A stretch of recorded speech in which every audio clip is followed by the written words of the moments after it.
In this section, we are looking at hypothesis testing for proportions, and we'll be focused on the p-values method. So step 1, we have to state the claim.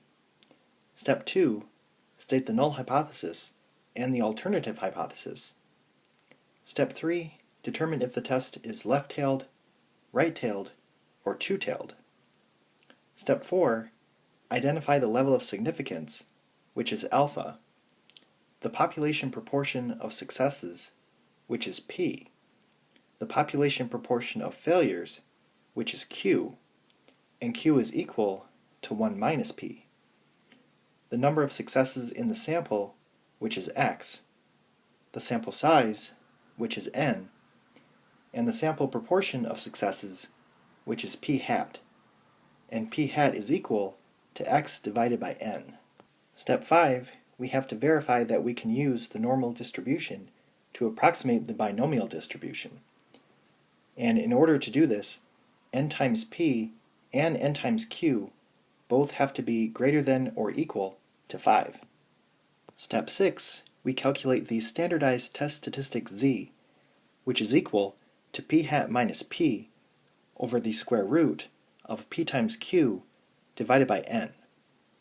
Step 7, graph z. Step 8, calculate the p-value. Now it's very important to note that the p-value is not the same thing as p or p hat. So the p-value is the area in the left tail, or the area in the right tail, or the area in both tails combined. So for the decision, we compare the p-value with alpha. So just like before, if the p-value is less than or equal to alpha, then we reject the null hypothesis. If the p-value is greater than alpha, then we fail to reject the null hypothesis. And step 10, we write the correct conclusion. Now if you want to, you can use the rejection region method. And essentially it's the same as it was in the previous two sections. A research center claims that 63% of U.S. adults support using more surveillance cameras in public places. In a random sample of 300 U.S. adults, 210 say that they support using more surveillance cameras in public places. At alpha equal to 0.05, is there enough evidence to reject the research center's claim? Use the p-value method and show all work. So the claim is p is equal to 0.63. So because the claim uses an equal sign, the claim is the null hypothesis. So the alternative hypothesis is p is not equal to 0.63. And because the alternative hypothesis uses a not equal to sign, we know the test is going to be two-tailed.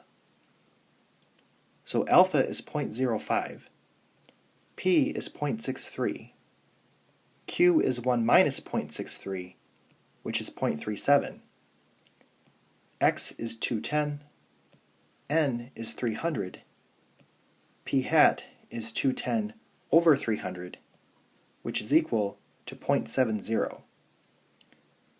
Next, we have to verify that n times p and n times q are both greater than or equal to 5.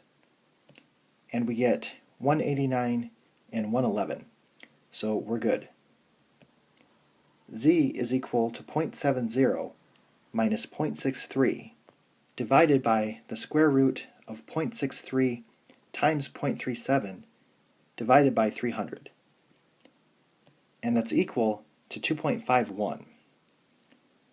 So the graph looks like this, and we have to calculate the p-value, and that's the area in both tails combined.